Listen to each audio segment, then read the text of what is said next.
Welcome to Blanketing Covers, the show where we cover the covers. My name's Danny Getz, and with me, as always, is John Trainer. What's up, John? Hey Dan, how are you doing? I am great. I could not be more thrilled. I honestly, let's not do the banter. Let's jump right in case we didn't keep the original part that we let in with. I have to see how the edit plays out. We have a wonderful guest coming from the XPN local Philly radio station. Jim McGuinn, welcome. Hello. Hey guys. Thanks for having me. I am thrilled that you are here. I mean, it's on the precipice here. This will be out, I think, the day before your next countdown starts, and it could not be more up our alley. You're doing 885 greatest covers of all time this year. It's I am like we came up thrilled. with it just for you guys, It's pretty much. incredible. Yeah. I mean, these countdowns go back, what, 20 years at this point? Yeah, it's been about 20 plus years at XPN and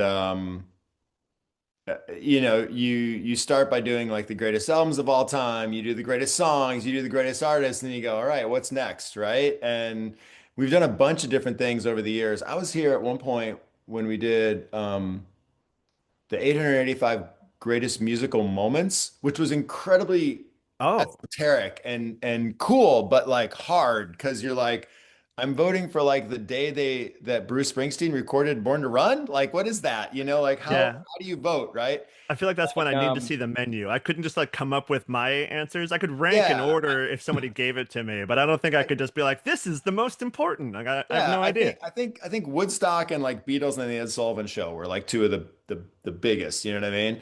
But the last couple of years, we have had a lot of success. We did 885 greatest songs by women. So we sort of That was a great year. That was broke really great. out, broke it out so that you didn't have the top 20 populated by Bruce Springsteen and the Rolling Stones. You were like, oh, is it going to be Joni or Aretha or Brandy or who, right?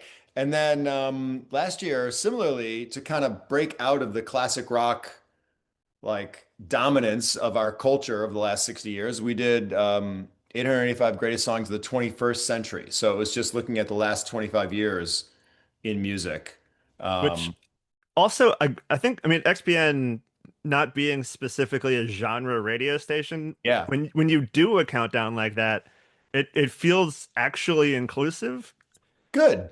That's the Like point. it's I mean, great because like all these people, I've been listening to XPN since for me, I mean, for you also, but Y100, it yeah, was XPN and Y100 were what I listened to growing up, and they basically like defined me as a music fan. So awesome. like, I it think. Yeah. feels like I'm part of this weird community that like Yeah. actually lets everything in. That's great. And it's yeah, and for those that don't live in Philly and don't have the history, so Y100 was one of the alternative stations. So in Chicago you have Q101, in LA you have K-Rock and Live 105 in San Francisco and so on and so forth. Y100 was kind of that, like the modern rock station of the 90s and the aughts and all that. And then XPN is a public non-commercial radio station that is um sort of built on the chassis of like the old school 70s progressive rock stations mixed with a little bit of college radio vibe and a little modern rock vibe and brought into this current century of a lot more kind of eclectic indie culture and it's sort of uh outside the mainstream but also part of the mainstream in a weird way, like it's the mainstream for the people that kind of reject the mainstream, if that makes sense. So we end up being the place where you're going to find a lot of indie rock but also some hip hop and some R&B and some a lot of Americana music and a lot of like music kind of all over the map. And I guess if you're in, so John, you're in Chicago, so it's like hmm XRT on steroids. You know what I That's mean? what I was That thinking. Yeah. that was sort of XRT, the but a little more vibe. diverse. Yeah, a little bit more edgier than XRT because they're a commercial version of what we do. And as a hmm non-commercial station, we're able to really get creative. And the interesting thing about radio is that in the non-commercial space, so much of our revenue comes in from voluntary contributions from listeners just like you, who you give them a product for free, the radio, and you have to provide enough value that they come back and go, I love this so much. I'm going to just give you money, you know? And that's what keeps us going. So it means that we're thinking very much in terms of like, how can we really super serve the people that like this eclectic mix, you know? And as someone that's worked in radio for a long time, it's the best place to be is in the non-com space by far. So I can absolutely see it. I feel like I don't know any radio fans in the last, yeah, probably 20 years that aren't public radio fans. yeah, Like anyone who Yeah. really identifies with a radio station these days, you know? yeah, and we've got a bunch of peers like KEXP in Seattle and KCRW Hmm. in LA and the current in Minneapolis where I used to work and FUV in New York and there's 30 or 40 of these kind of radio stations like XPN around the country and we're all kind of friends. It's like it's sort of cool. Like we all kind of share with each other what's working and what's going on. And these countdowns, what's awesome is that it is literally thousands of listeners who submit their top 10 favorites. And every year I'm like, oh, is there going to be something really terrible in the top 100? I'm usually going, no, this is great. This mix is awesome. Our listeners have like collectively come up with this incredible list and this year will be no exception. So it starts on Thursday the 4th and it runs through like the 11th, the 885. And it's pretty much prime time. It's like 8 to 6 most days that we're doing the countdown. So Yeah, I it love is it. such Is a it? fun listen. Like, uh, shameless plug for my other show, but I have a show called Feel Feelings where every now and then we do these episodes called Spotify episodes, oh, where like, the first person names a song and then the next episode or next song has to be tied to it somehow, like any nice. connection, Yeah. objective, subjective, whatever. And none of the songs inherently go together, but for whatever reason, at the end of the playlist, it just plays perfectly. And That's that's awesome. what these countdowns seem to kind of like match in my head. Like Yeah. you see the list and you're like, that wouldn't work. And then you listen all day and you're like, that was great. Like Yeah. start to finish, it was wonderful. I mean, we have an audience where I don't think it's oversharing to say that we've got, Anthrax and Judy Collins on the same, Yeah, yeah. block of songs or something like that. Like it's sort of bonkers and that's what makes it really fun because most people like more than just one genre or era and we're here to kind of like try to figure out what works across a bunch of eras and genres. I love that. How do you, if you're not in Philly, Yeah. can you stream this on the site? Absolutely. And we last year we kind of set like records for our streaming. So a lot of people tuned in from all over the country, all over the world, and it's just xpn.org. And there's a button basically, or if you use like Sonos or Amazon or whatever, you can it's pretty easy to find XPN. You kind of like play XPN and it works. Um and we're doing so it's 8 to 6 most of the weekdays, middle of the day, like 10 to 2 or ten to 3 or 4 on the weekends for the countdown. And then we're trying something new we've never done before. We're gonna every night on the weekdays, we're gonna do a post-game wrap-up show. Oh, Just I love Oh, that. that's kind of awesome. like because every once we would run into a handful of people that would say, I work during the day, I can't listen, I really want to hear it.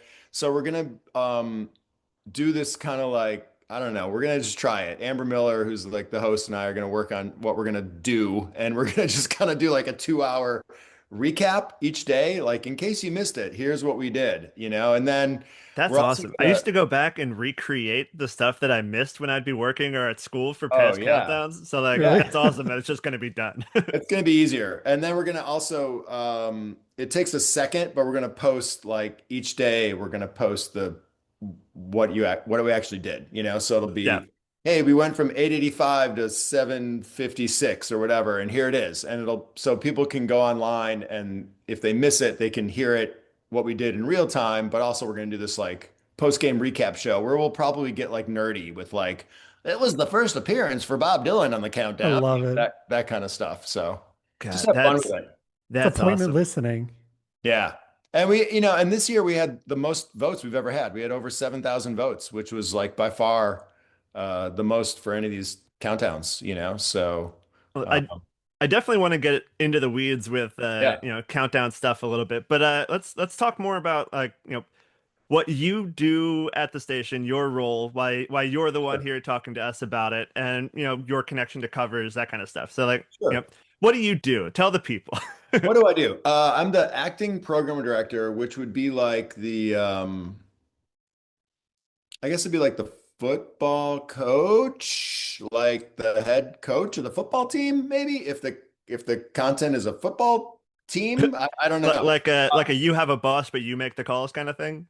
Yeah, I mean, I have a Because that'd be a great analogy then, football yeah. I have a coach. boss, but the boss would be like the owner or the general manager. In Yeah. this case, we have a general manager who I report to, but the content that you hear on the radio would fall under my like purview, Yeah. and The football coach nailed it. yeah, or like editor in chief of a newspaper or something Sure. like Yeah. and the beauty is that I still occasionally get to run plays, because I am also a host on the air as well. I'm like the sixth man to keep it all sports analogies here. I'm like the The sixth man when people are out. So I'll be filling in little for the little morning player coach show action. or what? Little player coach action. Yeah, player coach. And it's the last couple of years I was the assistant program director, but we have a legendary, speaking of like to tie it to Chicago and the GOAT of all time, Michael Jordan. We have like the Michael Jordan of this kind of radio, a guy named Bruce Warren, who is sort of phasing out. He's in phased retirement at XPN, which is super rad. So he's still there, but he's there less. And so I'm the kind of been like filling in that role more and more in the last What an year. amazing Well, opportunity. say congrats to Like a both of you. dream job. Thank you. Yeah, it's awesome. And it's great. And it's also like I've been a program director at Y100 at other stations throughout my career or a host. So this is right in line with what I've always been kind of doing since Downers Grove North high school radio station when I was a kid. So All right. yeah. Wow. Look at that local pull, John. Keeping in Yeah, I love Chicago, it. keeping Chicago and Philly in the mix here. This is good. That's awesome. Yeah, so I just, I love radio, I love music, and this is right in the wheelhouse. We do a thing on XPN called Throwback Thursdays, which we do like wacky themes for 14 hours every Thursday in the summer. And I brought in like covers and I'm like, let's try covers. And they're like, we've never done that before. So we did it and the audience reaction was huge. And then we started talking about what are we going to do for this year's 885. And we had a couple of ideas literally on the dry erase board. And then all the hosts were like, no, man, we should totally do the cover thing. So that's kind of how we fell into this as a theme. And so it's cool that it seems to have struck a nerve with the audience. Yeah, I mean, I'm very excited about it. I had a lot of very local Philly people texting me immediately of like, Cool. "Are you excited about this?" I was like, "Of course I'm excited about this. I'm excited about every year's countdown, but like, of Yeah. course I'm excited about this. This is gonna be awesome." Yeah. Well, we'll get into some of mine, but I can't wait to hear what your guys would be on your guys list too. So I Oh sent in man. a list and I'm like, I already think I probably disagree with half of what I sent in. I was just like, all right, what do I like right now? And then like 10 seconds later, I was like, that's not it anymore. But I know you got to kind of just do it in the moment and not get too worried about it. Like even when I went back to my list to send it to you guys, I was like, I put that on the list. All right, that's cool. Whatever, it's good. so the question I have every year for like, you guys did like a rock songs countdown. Yeah. Like I always kind of have those questions of like, what are the rules? Like, because like, I'm sure not everybody's following like your guidelines for what a rock song is, and like that's got to be like blown out of the water with all the different things that could be called a cover or not called a cover, or like how do you decide like on our show we did Crazy, the Patsy Cline song that is not really a Patsy Cline song. She was the first one to do it. How do you decide what counts? What fits? That's a great question. And I think it's a lot easier when you're saying 885 greatest songs by women. That's kind of like Yeah. clear, right? And we just kind of said, who's singing? That's what we just, and no offense to Tina Weymouth, but we're like, nope, Talking Heads don't count for this. But, who's singing? And they could have an all-female band. They could be the only woman in the band, but that's what we based it on, you know? Yeah. Same thing, 21st century, we're like, okay, when was it released? It was released in 2000. Great, you're in, you know? For this one, there's a lot of gray areas because you're trying to figure out what is a cover? And, you know, the definition is a little bit different in some circumstances. And basically, we, for the most part, just said not the original person that released the song. So, where it gets kind of funky is that there's some songs, there's a lot of songs in music history that are not written by the artist that released them, right? Hmm. In a way, you could say they're covers of the song because they weren't the original writer. But if they're the first person that put it out, that's really to the public, that's their song. So that doesn't really count. So Patsy Cline's Crazy is a really good example. So many people know it was written by Willie Nelson. What He they has don't a know, really nice version. yeah, but what they don't know is that Patsy Cline's version is the first version that came out. Like he hadn't released it, and it wasn't released for another year that he put out a version of that. I believe that's the story. Something So, like that timeline. You can hear about it on our episode way back oh, when. okay, yeah. So Yeah. I think he put it out in 62 and she put it out in 61 or whatever, something like Something, that. yeah. So, her version is not a cover in our mind. And people think it's a cover because they think of Willie Nelson as an artist, but they don't think of like Diane Warren or somebody like that as an artist. They think of them as a songwriter, right? So you wouldn't think the same thing for a pop song written by somebody who's not the artist necessarily. But for some reason on the Willie Nelson thing, we did get a lot of votes for Willie or for Patsy Cline Crazy, and Really? we had a committee that met and we're like, all right, what are we ruling on this? And we ruled that it was out. So Yeah, when we I did like it on it. ours, we considered hers the original and just went for because like Yeah. there's so many great versions of that song, yeah. but we had to pick an original. I think we played it on ours anyway. Of like, we get Yeah. that there's gray area, but we're calling this the original. Exactly. Yeah. So there were a handful of songs that got enough votes, but generally I think, and when you've got thousands of votes and tens of thousands of actually like if 7,000 people vote for 10 different songs, that's 70,000 actual votes, right? Yeah. There are going to be a handful that are going to just get it wrong, just people, whatever. They Oh don't yeah. know, they don't Yeah. quite get it, whatever. So the good news is that for the most part, the cumulative audience like kind of got it right. There were only about 25 songs that we went through and were like, wait a minute, what is the real story with this song? And a lot of it, strangely, a lot of them were Bob Dylan songs, you know.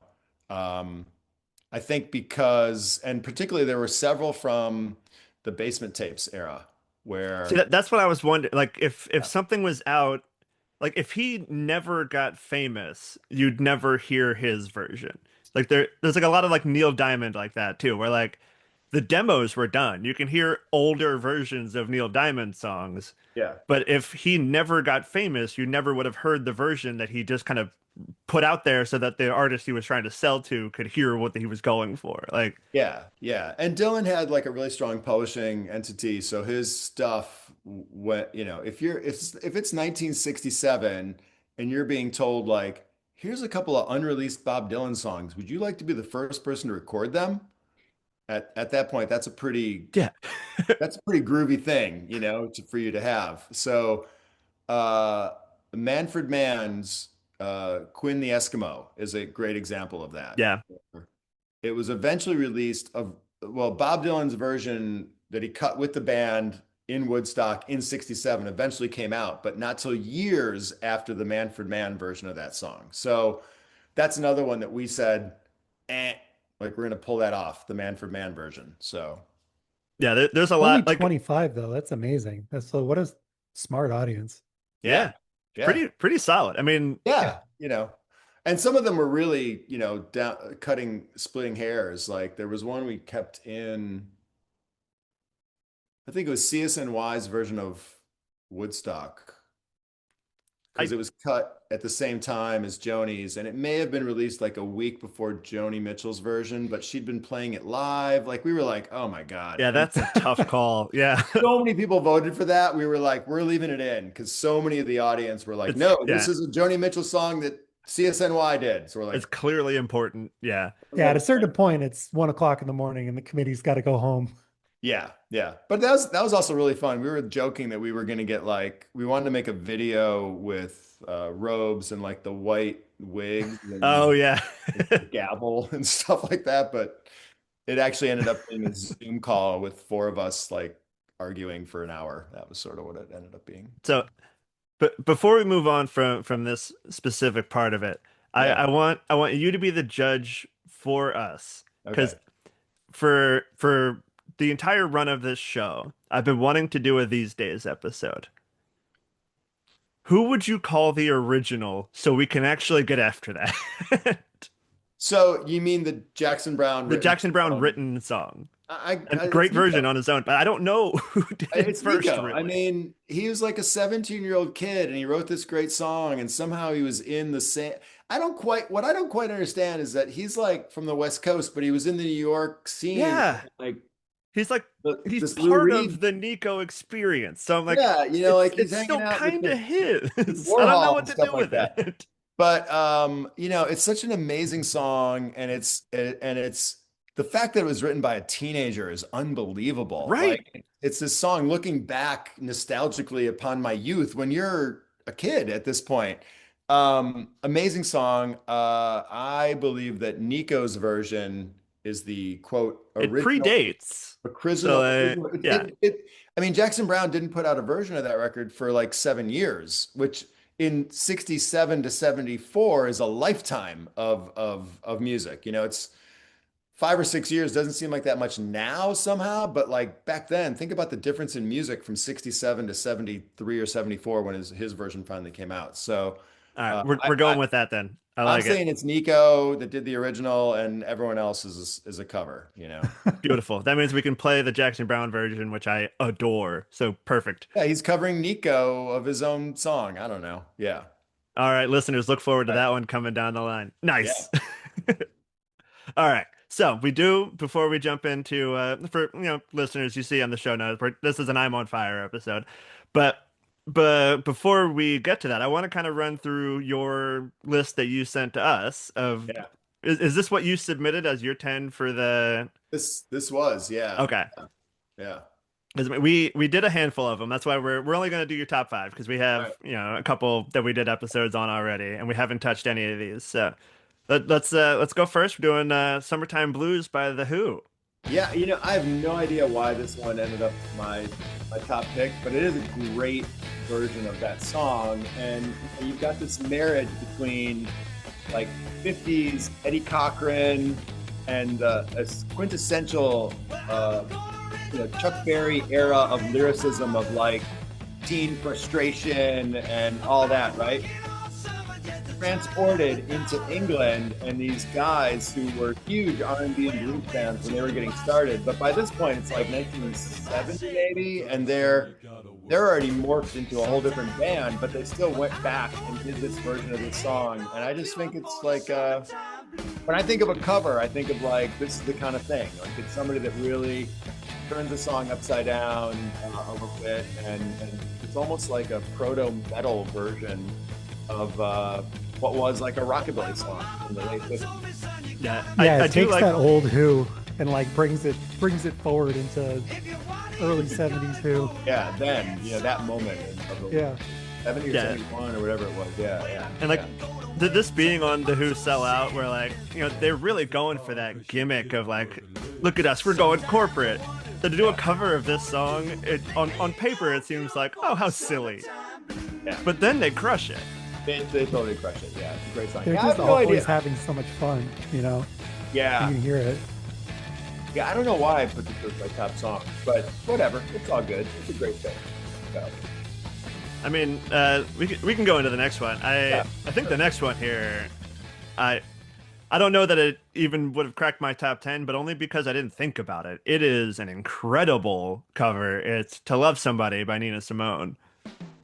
Yeah, I mean, this is a song, it's written by the Bee Gees, and the story behind this song is that they wrote it, they really wanted to get it to Otis Redding.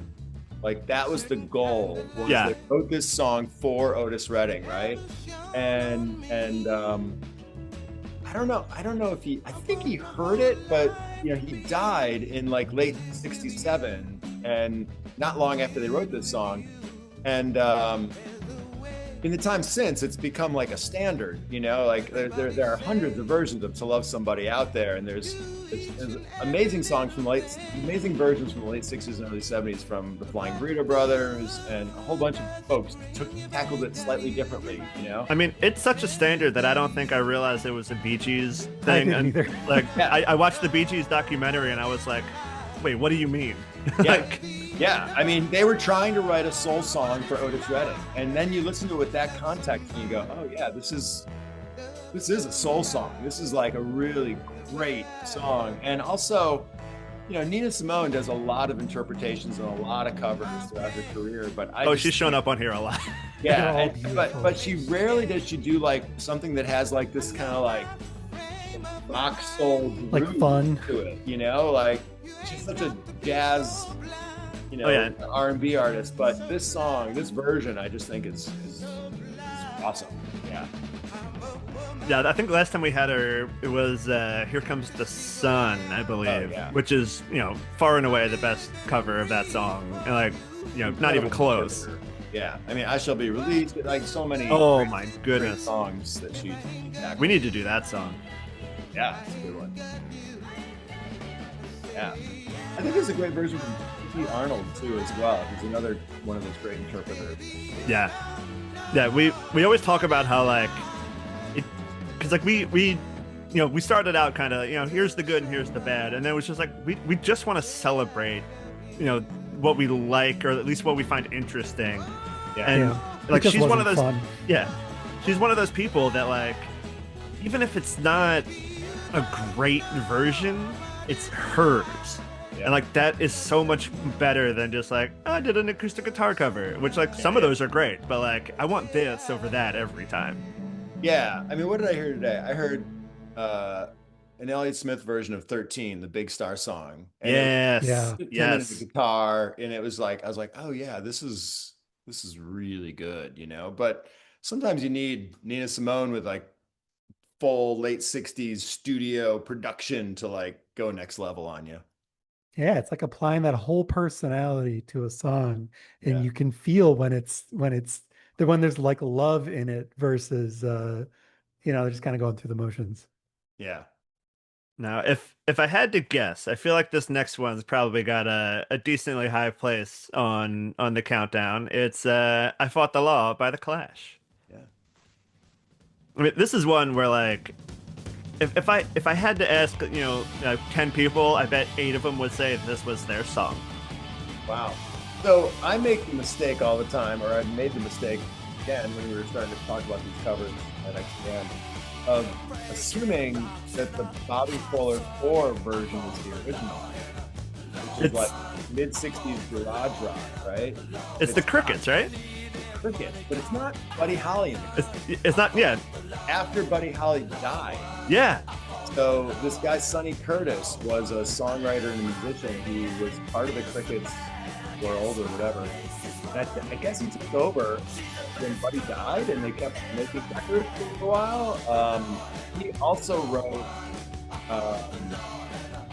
the Mary Tyler Moore theme song that Bruce Springsteen covered. Wait, really? Yeah. Sonny Curtis, look him up. He's like, wow. It's crazy, the stuff that he wrote. So the version from the 60s by Bobby Fuller is actually not the original. And then the Clashes and, a bunch of people have done a version of the Clashes version in the years since, right? Like Green Day. Yeah.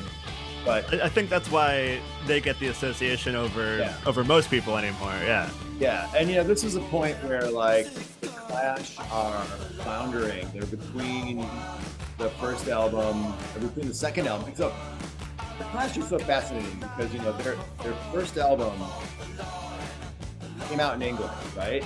Yeah. It wasn't released in America. but it sold like 100,000 copies on import in America. And when they finally put it out in America, they changed 4 tracks, I think, off of it. And this was I don't think I realized that. But this was not recorded in 77. This was recorded in 79 at the same time that they were working on like London Calling. So it's a very weird that this is on the first Clash album, because it's actually in chronological sequence. It was sort of like a single in between other records and wasn't even part of their main discography. And they were like falling apart when they recorded London Calling, and then it like changed the trajectory of modern music. But also that entire album is like half covers, which is kind of crazy. Yeah, we did an episode of this show where it was, an experimental episode where we couldn't figure out like what Clash song we wanted to do, so we just did London Calling and found covers of every song on London Calling, and there are so few albums you could do that with.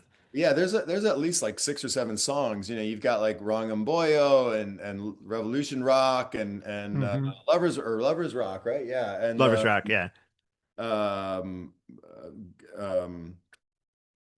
What's the Brand New Cadillac? There's a big chunk of that record that is actually covers. So yeah, Brand New Cadillac was the one on there that I did not know was a cover until we did that episode, and then I heard the original and I was like, okay, it's fine. I don't need to know the original. And there's a lot of versions of that song too over the years too. Yeah, both before the Clash did it, and then obviously after, because they have inspired so many bands to do covers. Hell, the band I play in did a album side of London Calling at Ardmore Music Hall. Every year we do like a tribute to London Calling, and the Bannerman does a side 2. So that's awesome. Which is super fun to like try to learn like 6 Clash songs, so yeah. Seems easier than it actually is. To do them well takes a lot. Yeah. So from there, we're going to just another one, which I have to guess is pretty well represented in people's lists. The Wait by Aretha Franklin. Yeah. I love this version. What a great vocalist and interpreter of songs. And there's so many great versions from Aretha are going to show up on this countdown, this 885. I mean, what Respect has to be, one of the all-time covers. Like, oh yeah, that'll be up there. Like this won't be in the top 10 or anything to wait, but also this is the version I believe with Duane Allman on the lead guitar. Oh really? Right? Yeah. I don't know a lot about the musicianship of any of these.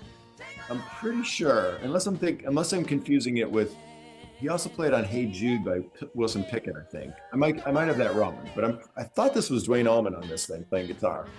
But she made so many great records in the late 60s and early 70s, just ridiculous. And "The Wait" is one of those songs where I can't think of that many songs in recent eras that a song comes out and then every artist does a version. But yeah, in the 60s you had songs like this. I always think about that song, the song "Sunny" by Bobby Herb. that song? I don't know. Thank you for the sunshine on today, or like "Hush" by Billy Joe South. Like, there's a handful of these songs that like they came out in the late 60s, and then dozens of people did versions right away. Yeah. Yeah, I think it was pre-copyright. Like, the laws were different then. You didn't need as much permission. You still got you had copyrights, but it was just like it was much more common. You look at a Glenn Campbell or a Dean Martin record, and they're full of like the pop songs of 6 months ago done in their own adult style or whatever. Yeah. Yeah. I know Motown is like that. You listen to a Motown record. Motown always recycling. Every cool band doing the same kind of song. Motown. It's great. Musically, I love they recycle music for different songs. They recycle the lyrics for different artists. Like, I mean, what a fun little house. Heard It Through the Grapevine was first cut by the Smokey Robinson and the Miracles. Yeah. And then Gladys Knight did it, and that's the first version that was released.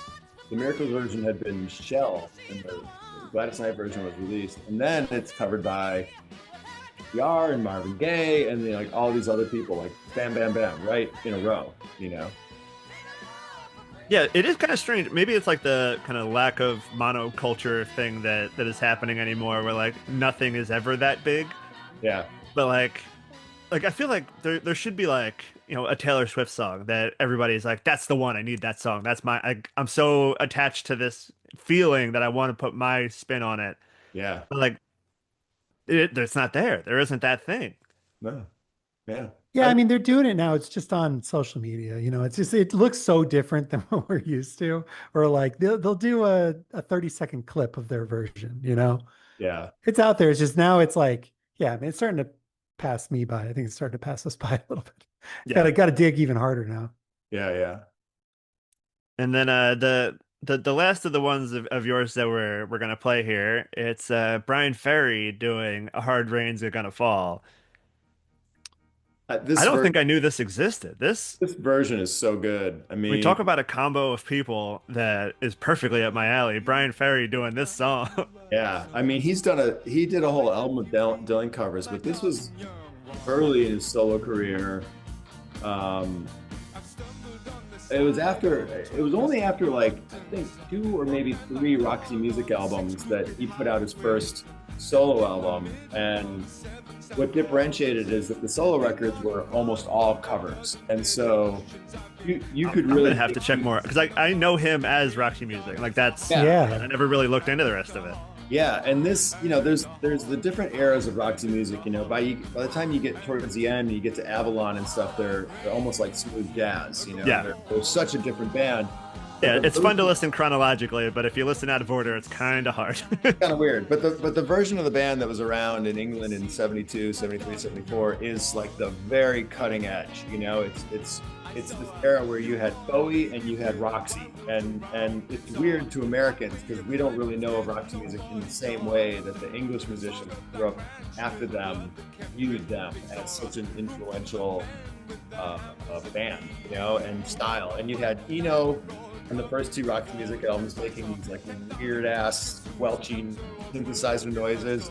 Yeah. They're wearing like outrageous clothes, and Brian Ferry is this like suave Elvis or something like that, right? And the first couple of Roxy Music albums have some incredible songs on it, but I love the first two or three Brian Ferry solo records because as his break from the band, he would do interpretations, and this is an amazing version of a Dylan song. This is one of my favorite Dylan covers like of all time, and he did a ton of Dylan songs throughout his solo career, but this is where it started. And I think that first record also includes covers of the Beatles and the Stones and like It's My Party and the Beach Boys. Like he was covering all the great songs of the previous era and bringing it forward into a very, at the time, modern, like 1974 sort of modern style.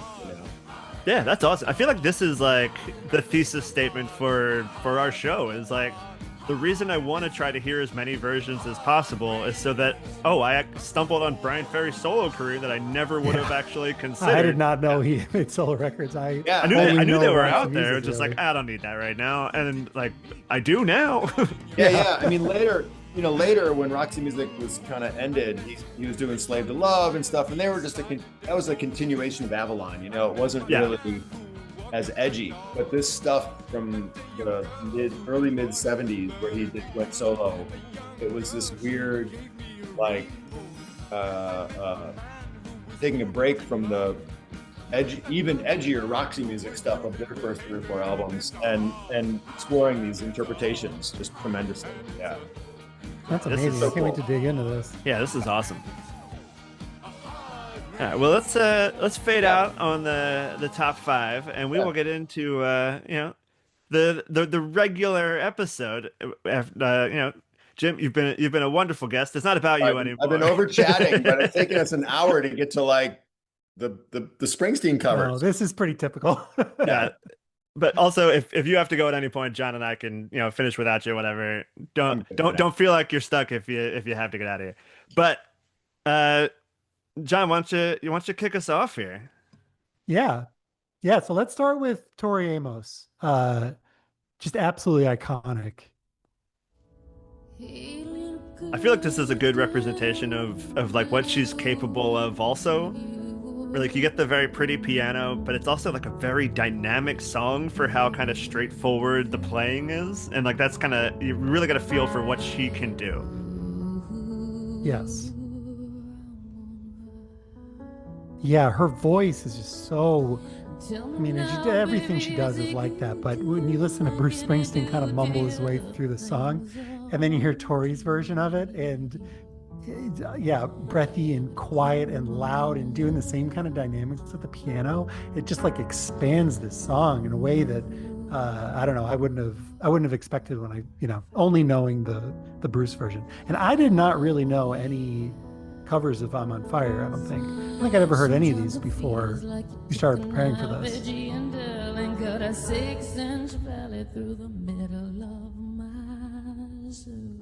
Yeah, this I knew this one. There's another one. We've talked about it before. The Paul Barabeau, very scrappy folk punk recording where they did yeah. We're not going to do that one on this one. I think we've done that one somewhere along the way before. That's why I was like, we don't need to do it again if we did it before. But I mean, I love that version. There's something about like keeping the kind of unrequited passion. As long as you kind of hold on to that of the original, it's hard to miss on this song.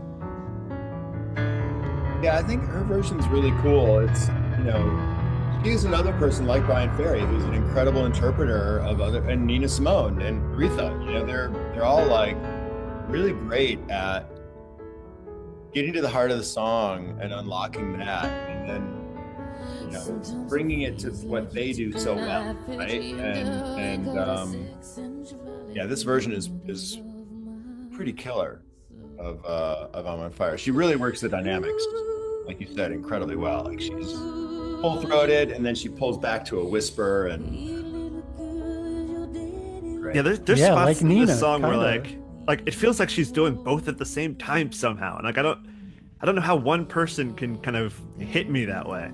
Yeah, she's pretty special. She's gonna definitely be represented with several of her interpretations on this 85 countdown. I can imagine. I don't have the stats with me, but I can't remember, but I'm gonna say there's probably at least 6 or 7 of Tori's versions of songs that made it. So, and we should say that the reason we're doing I'm on Fire is that right. I sent you guys a list because I was kind of fascinated. We had about 11,000 different songs that got points, so basically when people voted, you send in your top 10, your number 1 song got 10 points, your number 2 song got 9, and so on. So your number 10 song got 1 point, right? And then that's sort of how we ranked all these songs. And there were, first of all, it was very challenging because people have come up with a lot of creative ways to spell Jimi Hendrix. So to do a thing that's called deduping, which is where you're like, wait, I've got all these different versions of misspellings of Hendrix, and I've got to kind of combine that into one score because it's actually the same song that all had, but like a computer doesn't know that, right? So we had this like spreadsheets, and anyway, when we were done with the deduping, we still had over 10,000 different, not songs, but versions of songs that had votes.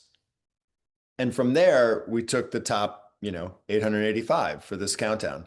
So that means there were 10,000 songs that didn't make the countdown, but they got at least a point, right? And I started sorting this giant list by title and by artist and looking at it and stuff like that and going, holy cow, like there are some songs that there are many versions of that receive votes. You sent one that had 30. There is a song that had 30 different versions that got votes, and I want to say 2 or 3 made the countdown, but that's it. And I don't know if what you sent us was final, but 2 of them, which is why I don't want to say what it is. I don't want to. You know what? I can say that. Okay, I can probably if you say want that, to, I'll I think it was Creep is what that one was, right? There's a lot of versions of Creep, and if only 2 made it, But that there were 30 that got votes is kind of incredible. So, I sent you guys a list of some of the songs that no version made the 885, but that there were a lot of versions that received votes. I found that fascinating, you know? Whereas like a song like Johnny Cash doing Hurt, like that's it. Like there aren't nobody else is doing that song. Once he did it, Yeah, it there's was not sort of a like before done. or after. It's Yeah. yeah, we did it. Yeah. But we had, what was it, 15 versions of I'm on Fire that got Yeah, votes? we were in the teens for this for sure. Yeah. Yeah, you know, and I thought of a couple, like I feel like Travel by Turtles did a good version of that too that is not on Hmm. here. Like there were a couple that weren't on here in addition to the 15 I sent you. So Yeah, Tor- we pretty much kept it to what you. I think we added one or two yeah, that were like ones we both knew were like, all right, we're not gonna do this without those. right. But Yeah, like, Tori's had the was the closest to making the 885. She was close. It was right below the list, but a lot of versions. So yeah, let's dig in. well, I mean, let's get to the next one. I love this band. Soccer Mommy did a version. This is so good.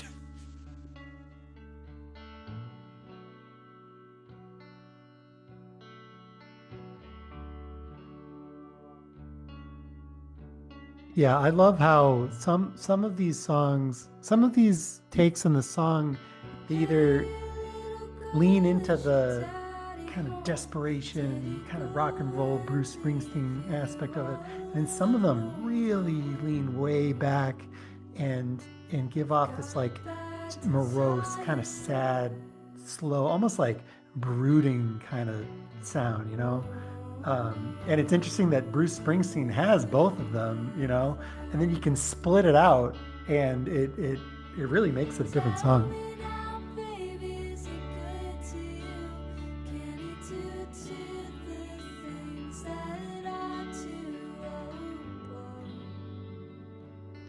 Like Soccer Mommy turns it into a breakup song, you know? Hmm. Yeah, it's no longer unrequited. It's just not available anymore. Hmm.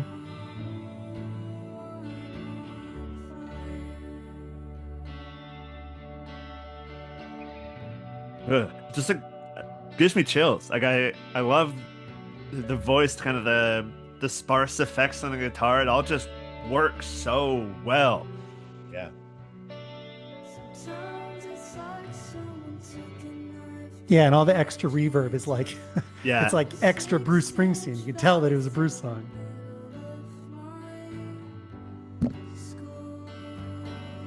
And like John and I, you and I were talking before we started here about how like the original is one of those songs that when it ends, it's the only song I want to hear next. So like I can't listen to I'm on Fire without listening immediately to I'm on Fire again. Like there was kind of pressure on a lot of these songs to kind of match that for me, and this one definitely did. It's also, you know, that Born in the USA record is really kind of big sounding. Like so many of the songs, the production, and now especially that we've heard like the Nebraska versions of some of those songs and the different recordings he did of those songs in the early 80s between the river and Born in the USA, right? And this is the one song on Born in the USA that's like kind of this like intimate, quiet thing. And that might contribute to why it's such an affecting tune. Is that when it was heard within the context of these, you know, glory days and all these other no surrender rockers, it was suddenly this like amazing, quiet, hair raising moment on Born in the USA. So It's a great so point. That's what I was thinking was the Nebraska ads. I was like, oh, I didn't realize there was like a Nebraska song Yeah, on. yeah. kind of a Nebraska song in a way. Yeah, yeah. Yeah. So something you said there kind of triggered another question for me as far as the rules. I'm a big stickler on the rules. I would love to see these We used to have a spreadsheets. spreadsheet I with am very much a I spreadsheet had to guy. ask This Dan show to was a spreadsheet show to And you and start with. I are very like-minded, I think. Yeah. Yeah. Yeah, when this show started, it was very because we would have guests every time before John and I were like, we got this. We don't really Yeah. need to like bank on that. And it was a lot easier for us to, you know, we're recording kind of later in the day. So it's like easier for us to just do it. But we had like a whole ranked order thing, whatever. But so this song is in the Springsteen movie. Would you count the Jeremy Allen White version Ha! as a cover? Oh my God. I guess. I It's like guess it got it votes. It it didn't, is, but right? Yeah, why would it? But yes, yeah.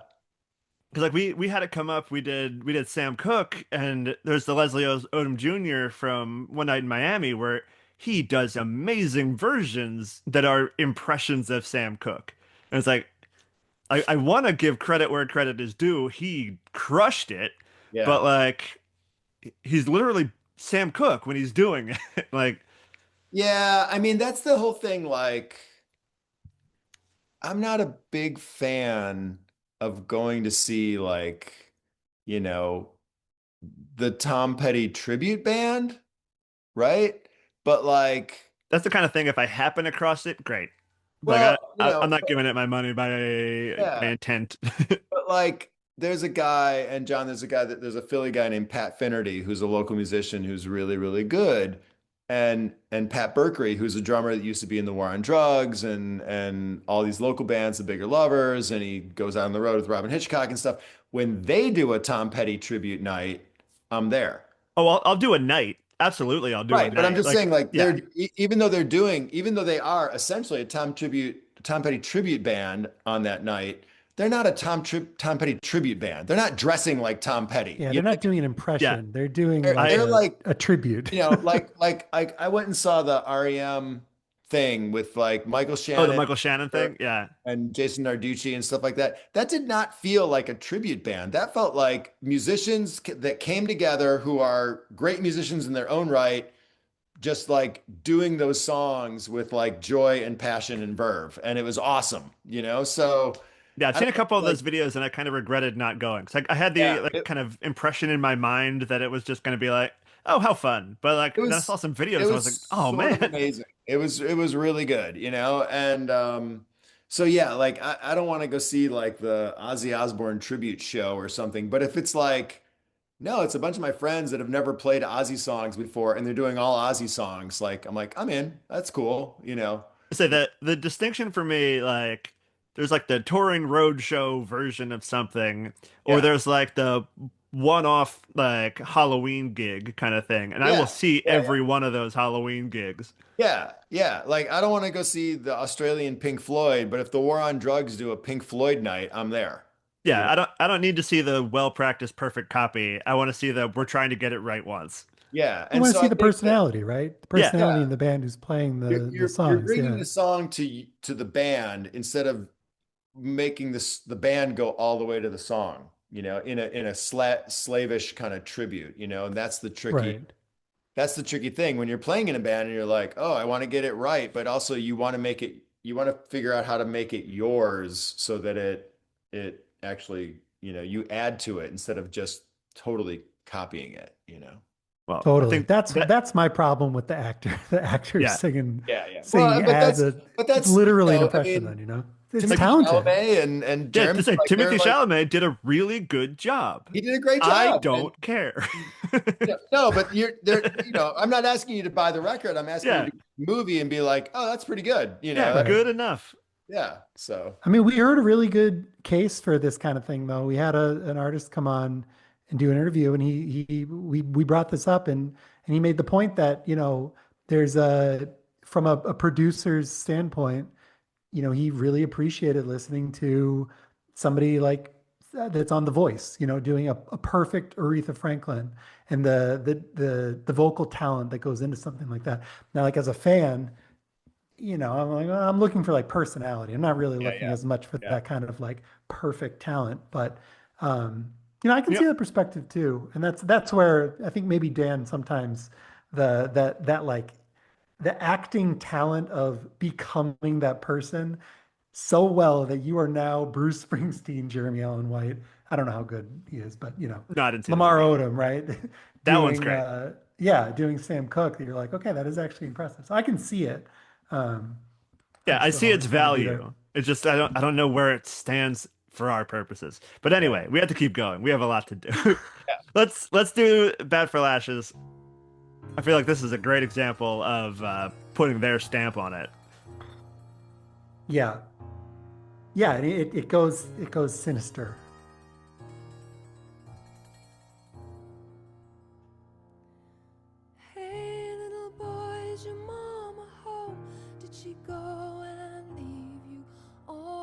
And she gender swaps Yeah, in the song, the which gender we swap always makes notice. a big difference. Yeah, sometimes Like it doesn't always. Right. I feel like the Bruce is very much, like, 50s greaser talk.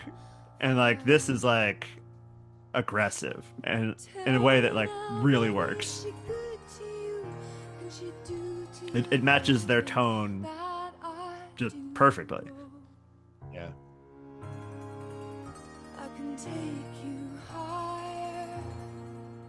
What is that, mandolin? I don't know what that is. I don't think it's Whatever a that high mandolin. string. Yeah. It's like a plinky. Yeah.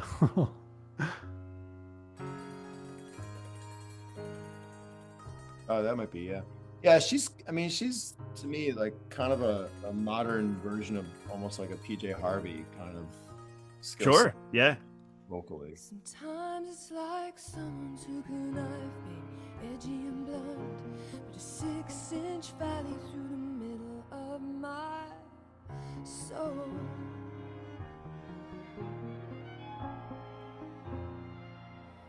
Oh, Gosh, those strings too.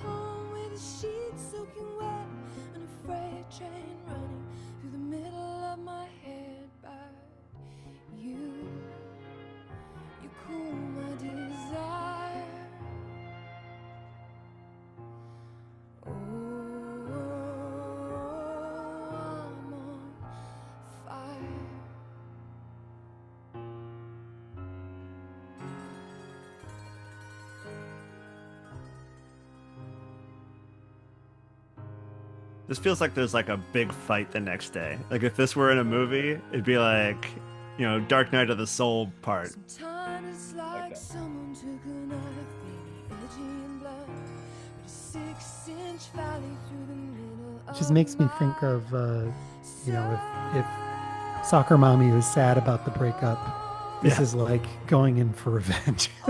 This is like stalking, Yeah, you just found out that there was something sinister in the breakup. Wasn't as mutual as you thought. Well, all like the spooky little dissonant, sounds and squeals on the strings. It's God. It just gives it such a unique sound for Bruce Springsteen. Yeah.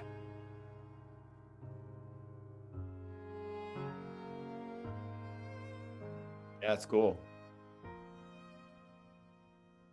And that had a lot of votes. That was like in the top, I think, 3, if I remember. Of this song, yeah. Of this song, yeah. But still, like, Yeah. I guess none of them made the 885, even though these are all pretty great and unique and different versions. I know, it's amazing. Yeah. It wasn't like, encouraging to see Soccer Mommy got that many points. I don't know. Yeah. There's no way from what you sent at least to see how many people had picked it, but the fact that enough people picked it with a score that like was relevant was like, all right, I kind of like what's happening in this. This is cool. Oh, yeah. But from there, we're gonna jump over to another person who seems to make covers all his own, Yeah. Johnny Cash. I had never heard Johnny Cash's take on this song. I like But this man, one a it lot. just makes Yeah. it sound like a Johnny Cash song. It kind of makes it a little silly for some reason. Yeah, I I forget don't that it's really not a know Johnny why. Cash song.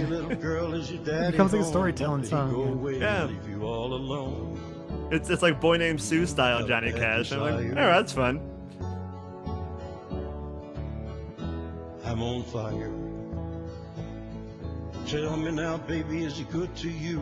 Can he do to you the things that I do? I can take you higher. I never really lumped Johnny Cash and Bruce Springsteen I'm together, on but fire. I can see it. Is this from like before he got with Rick Rubin? Like, I don't know this version really. And I think so. I don't think it's on. pre-Rick Rubin? I don't know. I think it is. I think it does predate that whole Yeah, I don't think it's run on of the American albums. recordings. It's like someone took a knife edge and dug a 6-inch valley in I don't know the for middle sure, of though. my skull. Huh. At night I wake up with the sheets soaking wet, freight train running through the Like middle too of my fast head. for him. Only you Right. can cool my desire. Yeah, if I had to guess, it I'm on feels to me like fire. it's coming from that like identity crisis era I'm on fire. of Johnny Cash. Oh, it was on a Bruce Springsteen tribute album in 2000. So it was after the. All right. So that's like 2000. That's like during the Rick Rubin era. Yeah. Oh. I wonder who produced this version. Was Rick Rubin or not? Who knows? Hey, little girl, is your daddy home? Did he go away and leave you Say this all was alone? 2000. When it was I got a released. bad Yeah. desire. Okay. Ooh, I'm on fire. Oh. And tell me now, baby, And Badlands, is a it good tribute you? to Bruce Can he Springsteen's do to you Nebraska. the things that I do? It's interesting because this song is not on. It's not on Nebraska. Yeah, what is this talking about? Ooh, I'm on fire. Is that just Johnny Cash going, no, I'm doing this song? Yeah, like, I'm on okay, we'll put you fire. on the top. Sure. Maybe, yeah. Or it just fits, this song, as we said, does kind of fit Nebraska vibe.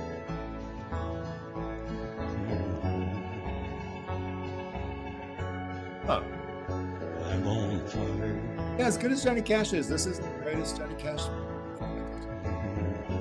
Yeah, Yeah, it sounds ju- like a Johnny Cash B-side kind of, you know? It's a little silly. Yeah. I'm not going to slag, the Man in Black, but yeah, it's not great. Yeah, I feel like I like it for purely ironic reasons. Got a lot of votes. Got some Got a votes. decent amount of votes. Got a few votes. Yeah. Now, going back to actually pure enjoyment, Electrolane. This like blew me away. This version's great. Yeah, I don't know this Yeah. band at all. I will after this. Yeah. Yeah, this is late 90s, right? Late 90s, early 2000s British rock.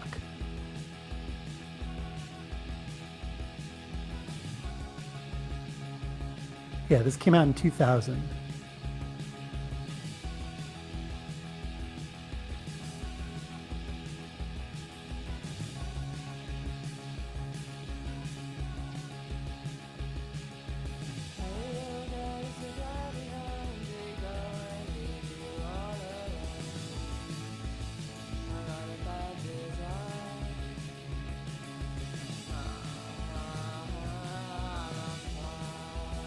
It's those little choices that really like drew me in. Like it's monotone, which tends to kind of work for me most of the time.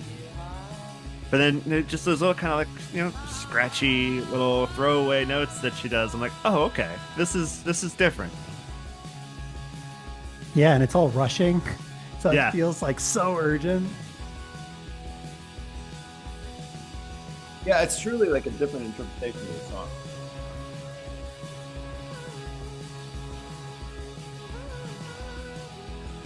It came out on like a B-sides compilation.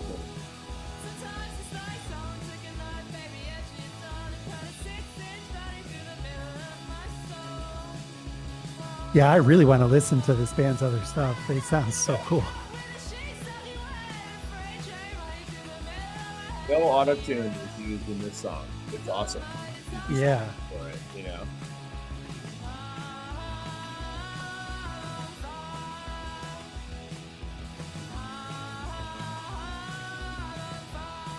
Pretty great.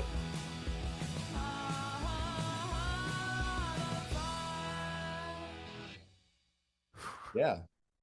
2-minute pop song. That's kind of cool. I know. Yeah, there is something about this song that like I really don't. No, I can't quite put my finger on it, but like that's definitely one of those versions where like I just want to hear it again. Where like it just creates a vibe that I just want to stay with. Well, there's not a lot to it. It's not like a big verse, chorus, you know. No, there's not a lot to it. Yeah. Now the next one, Low. I was like, I gotta. Yeah, I this is cannot the one play John low. John insisted, and hard to deny that. Are you a fan, John, of Low? Oh yeah, they're just so good, and it fits so well with the song. This is off of "Born in the USA" revisited tribute album. Yeah. We might have to come back to this. I like a lot of those names on there. Yeah, very 2010s. Yeah. All the people you'd expect to do a Bruce tribute album. Yeah. Well, I was living in Minnesota 2009 and 2022, and Low are like on Sparhawk. I mean, they're like rock royalty there. You know? Oh yeah, Midwest Heroes. Yeah. I mean, keep an eye on Alan, you know, see what he does as coming out of the passing of his wife and partner in the band. Yeah. I know. He's been writing really powerful music.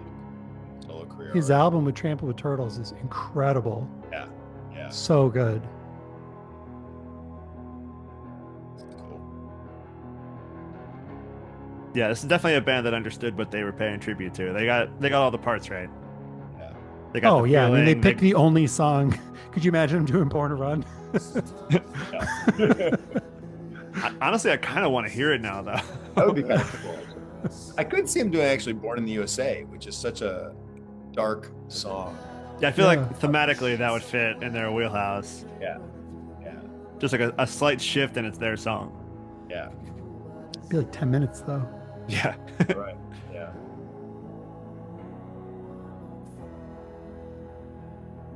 I mean, one of the things I think is cool about this is that they don't slow it way down, you know? Yeah. You'd think Low would probably slow it down, you know. No, but it's like the tempo isn't slowed down, but like the dynamics and everything have slowed down. Where Yeah, usually it's slow, but it's like big sounding. It's like, you know, yeah, regular tempo, but it's like a muted kind of sound. Yeah, it still kind of feels slower, even though it's, you know, not at all. It is the song pretty much, but like they space everything else out just enough. Yeah. Oh. Yeah.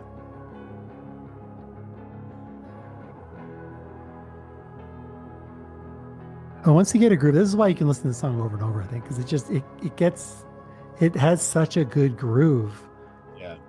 you know? It just occupies the space in a way that, like, you know, the next song won't. So I don't want to go to the next song. That's not to say anything about this next version. The Chromatics version is also good. Yeah, you said you'd heard of the Chromatics before, Dan? I couldn't tell you why, but I did have a couple songs saved, which probably just like, on a playlist somewhere, and you know, Spotify is like, you have this somewhere, but I didn't get a chance to look further into it. Yeah.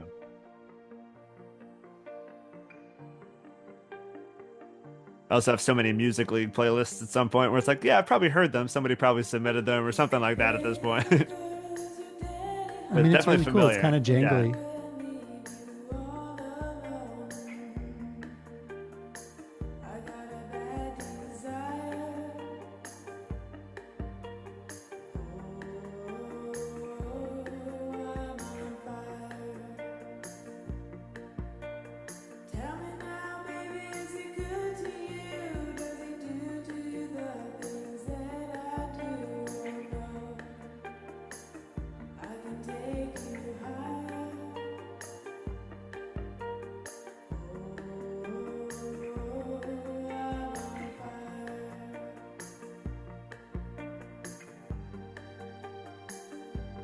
It's like the adult contemporary, the light adult contemporary take on the song. I was about to say this is having the adverse effect where I'm like, I'll be okay when the next one starts. Like I'm not minding it, but I'm like, Yeah. all right, we've been better places. But I'll be right back. You just keep going. Okay.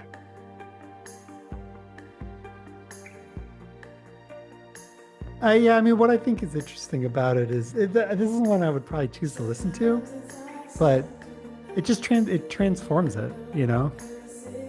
I think it's spending too much time in that higher register that like if I heard this by itself, I think I would like it more. But especially coming off of Low, that stayed very low, and now we're up here, and it's like I liked there better.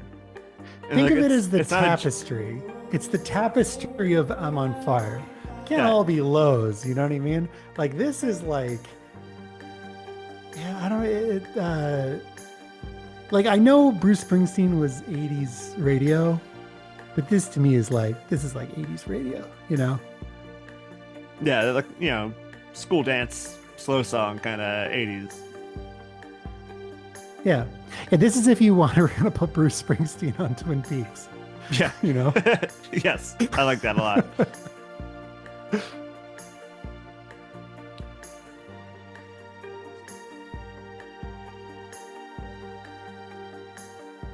It's probably enough, but yeah, we can fade out on this one. Yeah. Yeah, on its own, I don't know if I'd choose to listen to it, but as a bigger I'm on Fire project, I feel like it's interesting to include.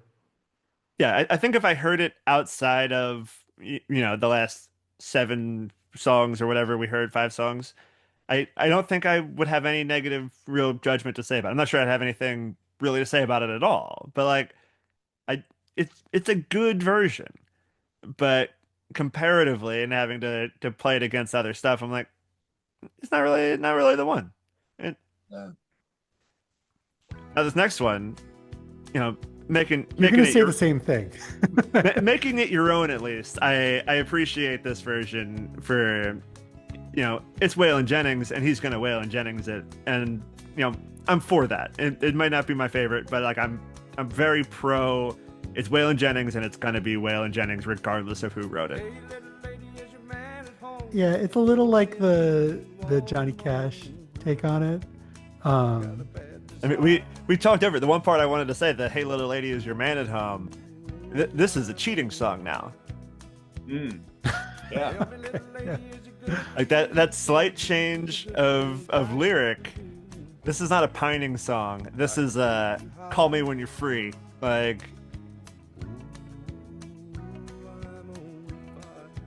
and I think that's why I would say I appreciate this version, where it shows the importance of the words. Where like it now it's just a regular kind of little dirty country song, but like he took this unrequited passion, lust, and turned it into like, yeah, obviously with that guy's wife. Like,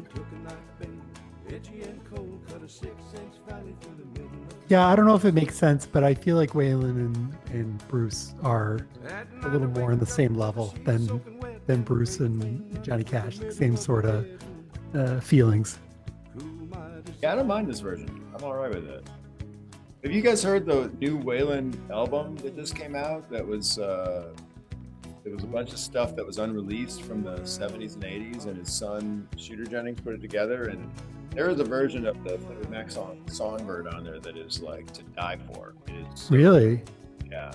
As aficionados of the covers, highly recommend the new Waylon. It took me by surprise how good it is. Wow. No, I did not know there was new Waylon Jennings coming out. That was totally Waylon, missed me. Like, yeah, I guess Shooter found like a whole bunch of tracks that had been never released that he did with his band in the 70s and 80s. They're making three albums out of like all the stuff they found. The first one came out. Wow. also, it didn't click earlier when we were listening to "I Fought the Law" because I hadn't put these two things next to each other. But what are the odds we have 2 people who survived the day the music died on one episode? Whoa, there you go. Yeah. Yeah, we got the Crickets, and then Waylon Jennings. Just he didn't get on the plane. He didn't get on the plane. Yeah. So now we're going from Waylon Jennings into Whitehorse. it's the Canadian duo Whitehorse. I'd never heard Whitehorse before. Yeah. But it's nice. I looked them up when they popped up on the list. I think you're right. Okay. Yeah. Luke Doucette and Melissa. Yeah. Yeah, I'd never heard Whitehorse before. Yeah, this was new to me. I like it has like, you know, folk punky vocals, but it's very clean in a way that that genre doesn't usually hit.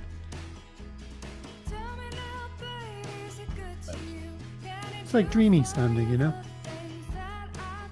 Yeah, it's a great combination. Yeah, they're a couple. They're from Canada. I think Winnipeg originally, but maybe Toronto now. They've had solo careers up there, and then come together as White Horse, and have done records. Seen them live, they're really good. Yeah. Nice. Yeah, this is Do they definitely make right it- in line with a lot of stuff I've been listening to. Do they make it out to the States often? Yeah, I mean, they're fairly successful as Canadians go. They don't get stuck at the border. Some of them do. I'll have to, check on to come through Chicago next Yeah, time. they're cool. They'd be a good band to see in a 250 cap room in Chicago. It's my favorite kind. Yeah.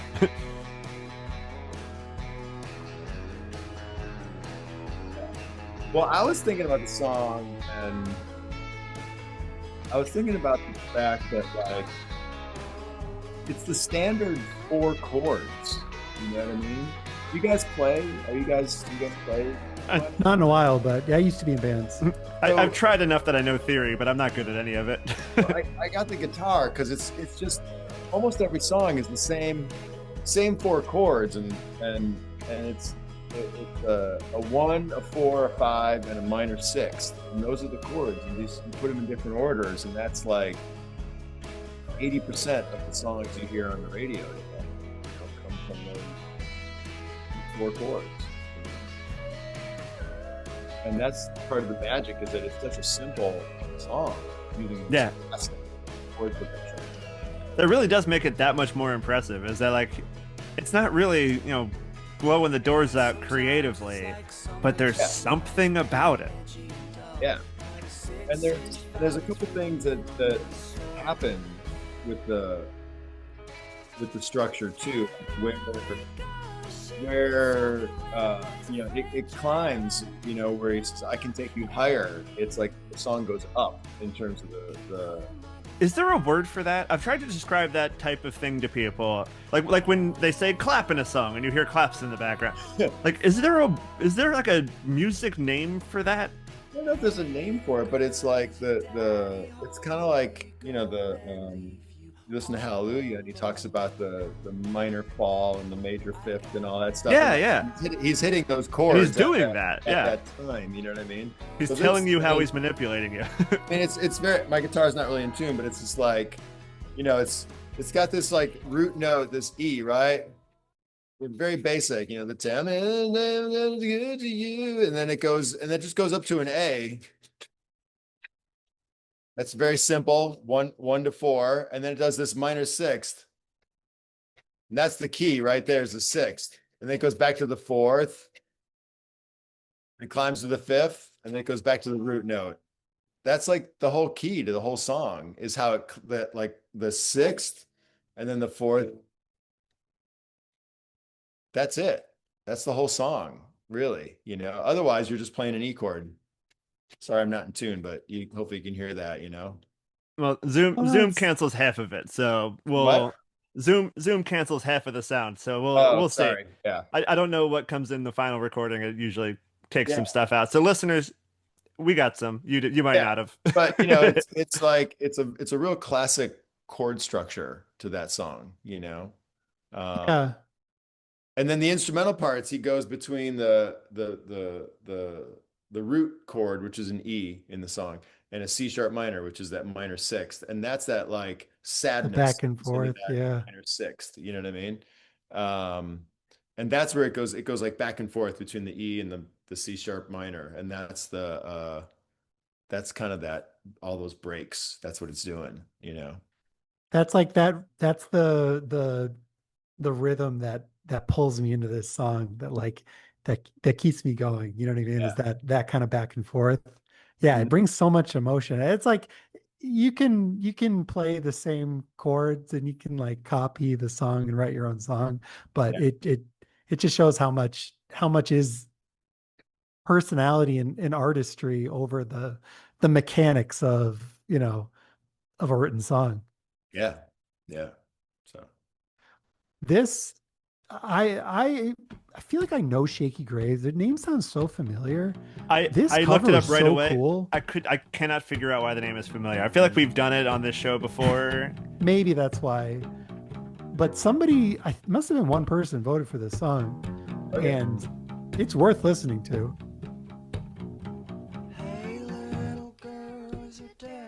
When I saw the name, I expected very country. So I don't know where that associates. Maybe I'm mixing it up with like somebody else that we have done.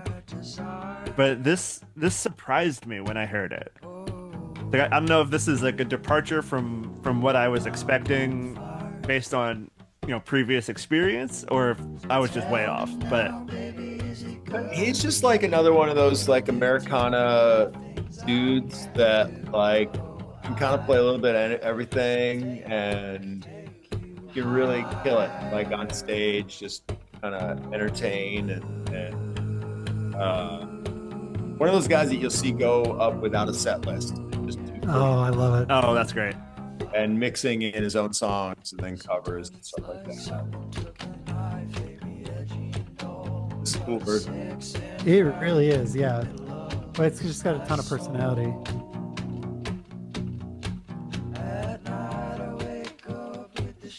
I'm such a sucker for layered vocals like that too. Yeah.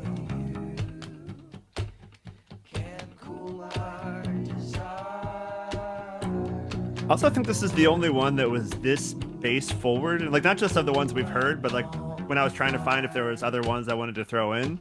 And, like it's such a low song, but like none of them were like low bass. Great.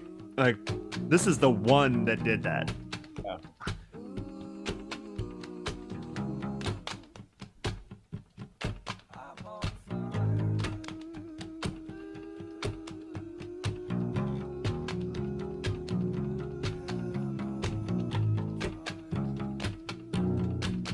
This is hanging out on the porch. Hanging out on the porch playing, you know? Great.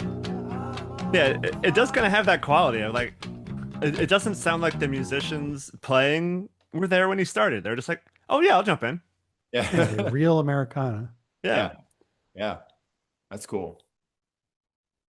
Yeah. So is that the last of the actual covers That's we're the gonna last play? Okay. one. Because I had one more I wanted to throw in just for my own interest because a large part of me actually getting into Bruce Springsteen because like growing up in Philadelphia outside the Philadelphia area with Bruce Springsteen fan parents, it was one of those like, oh, he's just part of the culture, and I never really got into him until there was that kind of wave of early 2000s bands that were very into Bruce Springsteen, and Gaslight Anthem being one of them. And I loved their first record, and they specifically called out "I'm on Fire" in the one song, and I was like, okay, so we agree on that. And like this song kind of launched me down a Bruce Springsteen path that I actually became a fan. And it feels backwards, but like it is how it worked. We're gonna listen to a little bit of the one line that actually made me a real, not just a local, whatever.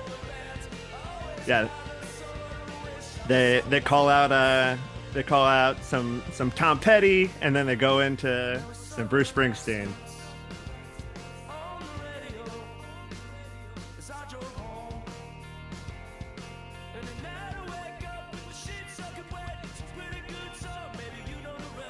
And like literally that one line, and like we've talked about it before because we did a Counting Crows episode way back at the beginning where like this song by itself is kind of responsible for me acknowledging fandom for a lot of different parts of musical history that I just really didn't give any credence to because it was so ubiquitous with especially this region where it's like it's just what happens here. I'm not going to participate, and like after this I did, and I've gone down a whole bunch of different paths that I wouldn't have without that little throwaway reference.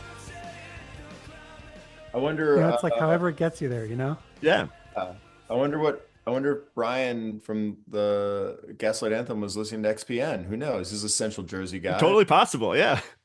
Who knows, right? It honestly would line up. Although If being a I Central Jersey guy, I could have been any radio station in New Jersey, pretty yeah much. That yeah would if have I been. found out that Brian Fallon was a big Y100 guy, it would not shock me in the Yeah, least. yeah.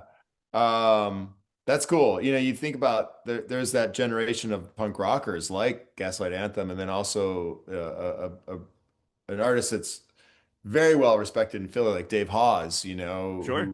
who has his own festival now and stuff. And it's all based on that kind of Springsteen sort of working musician, working class politics and stuff like that. And, you know, you see the influence of Springsteen coming across all these different generations now, you know. Oh Yeah. yeah. The Hold Steady back Oh, then was God. like, Yeah. Oh yeah, that was the other one. I feel like it was A and B of like this is the Springsteen revival. Yeah, totally. You know, even but you know, it is interesting because like Springsteen comes of an era where it was totally acceptable to try to write uh, stadium anthems, you know, and Yeah. then you know, you fast forward to the early 2000s and it was like you were kind of embarrassed if you had that level of ambition. There was this whole indie cred thing that was telling musicians to write like these smaller songs and do these smaller gestures. And um, you know, it was people like the Gaslight Anthem or even like Arcade Fire or somebody who kind of said, no, I want to be bigger, you know, I want us to have this like huge communal experience together in the biggest possible way, you know, and Yeah. uh, I've actually had that conversation with a lot of people about My Chemical Romance, where like yeah, they opened for every band I liked. So I got to see them when they were like really small and it was just these like aggressive songs about vampires and it was really cool and like I got really into it. And then the next album is getting bigger. And then the one after that is huge. And a lot of people who were kind of there with me in the beginning were falling off and they're like, I can't go. Like that's not what I like. And it's like, yeah, but why not? And like when they couldn't answer that question, it kind of like turned a corner for them of like, what is actually wrong with this? And like a lot of them were like, they're just doing Bowie. And it's like, if they can do Bowie or Queen, they got the Queen reference a lot. It's like, if you can do something that is of quality, that is getting compared to legends, why are we mad at this? you go yeah, through I get waves, it. You know, it's almost like you're embarrassed to go for it, you know, and I'm still I, you know, I don't maybe I don't put the records every record in their catalog on at home, but I'll still go see like the Killers or somebody like that and Oh, just the be like, Killers are an amazing show. Like I never rock would have show, guessed you it. know, like yeah, I saw the Killers. My dad through airline miles had free tickets to some festival at Tweeter, I think it was at the time. yeah, It was like, yeah, whatever, I'll take those tickets. Why not? And it was Iggy and the Stooges, and then the Killers. And you think, all right, I'll just stay for Iggy, and then yeah. whatever, I'll get out of there. I had worked my way all the way up to the front for Iggy, so I was kind of like trying to get out of there. 3 or 4 songs in, and I'm just there. I'm like, where am I going? Why would I leave this? This is great. You know, there's something amazing if you can be in a band and get 20,000 people to sing your song, you know. Yeah. I've It's an actually had because I've been to a ton of weddings and everybody's latching on to Mr. Brightside as the wedding song. It sure. shouldn't be, but whatever. But like if that's the song that like is the representation of early 2000s rock and roll, great. Yeah. Like, that's a great version of everything that was happening then. I will accept that. If that's what I have to like show my kids as classic rock, I'm fine with that. Like Yeah. that's awesome. Be unabashed. So, yeah. There you go. But yeah, so yeah, we are at the end here. If you want to throw one more plug in, the countdown will be starting tomorrow when this comes out. Sure. Yeah. December 4th to the 11th, 885 greatest cover songs as chosen by thousands of people that submitted their 10 favorites to XPN, and xpn.org is where you can go to listen and we're also going to have like a quiz that people can play, which will be really fun. You can test your knowledge of who wrote what or who did what, and that's Oh, we should do that. We'll do both of ours and we'll see how we do. yeah. We'll put that up on our next episode. And you know, yeah. I have to ask you guys before we go, like, is there a song or a song or two that you want to name that were on your, you know, if when you were asked to give us 10 songs, what made your list, if you can remember? Oh, there was definitely a couple where I was like, I just want to kind of throw this in there to acknowledge its existence. And there's like, like the Ramones, Seven and Seven is, where like the Ramones have a ton of great covers, but like that seems to be the one that kind of gets like pushed aside because they have, more famous songs that they covered. Yeah. And that version, I love, the original is amazing. Yeah. And then their version is still like, giving it full credence, but still very much a Ramones song. I'm like, this deserves more. So like, I doubt, a lot of people picked that one, but it's like, I don't know how to pick a 10 and not acknowledge something like that. Sure. That's a good one. John, what would be That's on a your great list? one. What's You something on know, your list? Heard It Through the Grapevine by the Slits. Ah, yeah. Love it. I love it. Very I good. love it. I have so many though. The Waxahachie and Whitney, the Chicago band Whitney, does Take Me Home Country Road. And it's like my kids' anthem. It's like what we listen to all the time. It's like Nice. a deeply personal one. Yeah. I That's mean, there's also those like, Charles Bradley changes where you're like, I grew up listening to Black Sabbath. They were one of my favorite bands, and I hear this, it's like I've never heard this song before. yeah. Yeah. It's a deep album cut on Sabbath, and he just made it his own, right? Yeah. So It was like, late album track on the greatest hits that like got me into Black Sabbath. yeah. And I was like, I don't need this ballad, whatever. And it was a very skippable song. And then you hear his version and you're like, what was I doing back then? This is beautiful. Yeah. Yeah. Right. Yeah. Right. Exactly. Yeah. Charles Bradley makes you then notice what Ozzy was doing in that original song, you know? Yeah.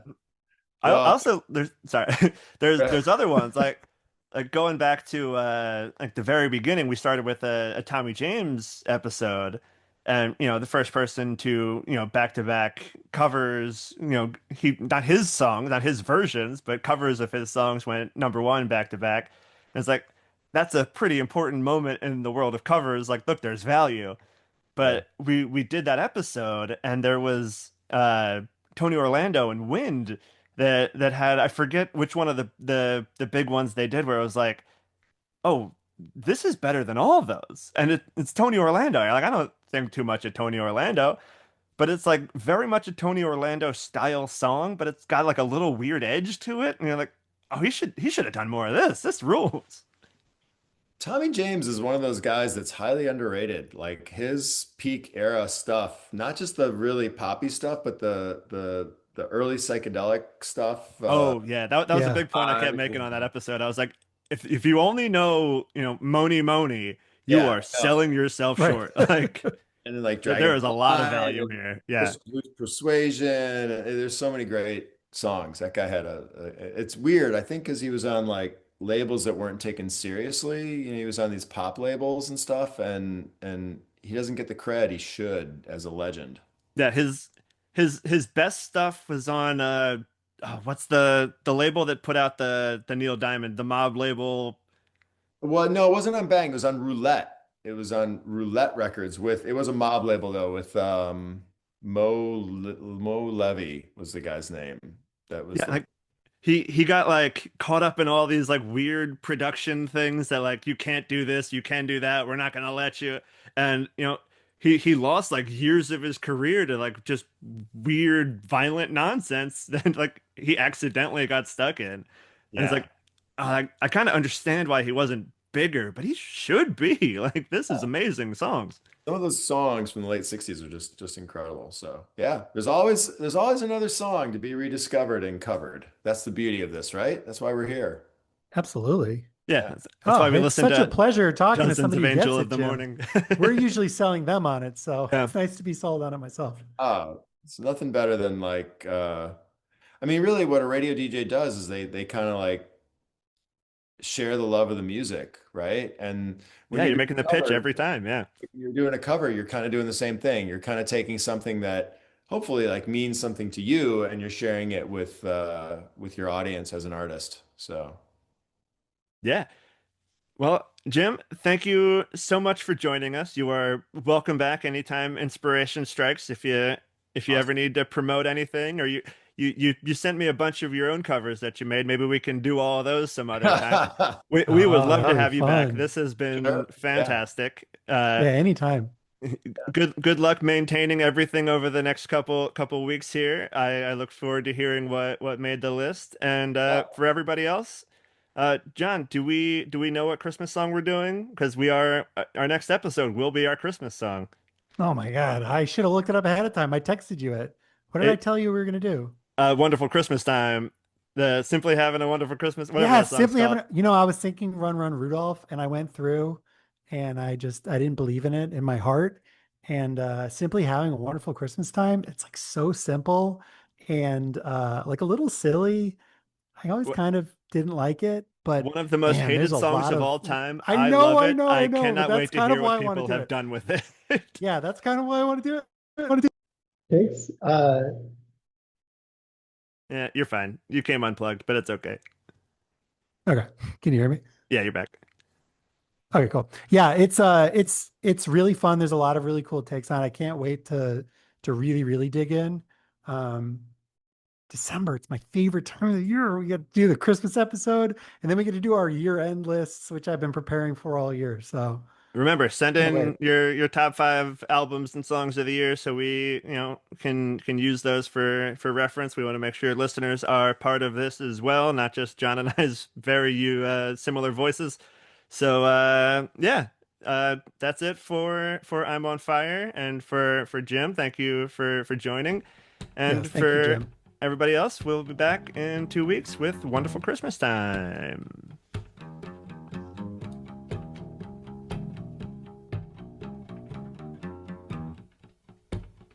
This has been a presentation from the Wasted Robot Network. For more information and links to other shows, please visit www.wastedrobotrecords.com/podcasts.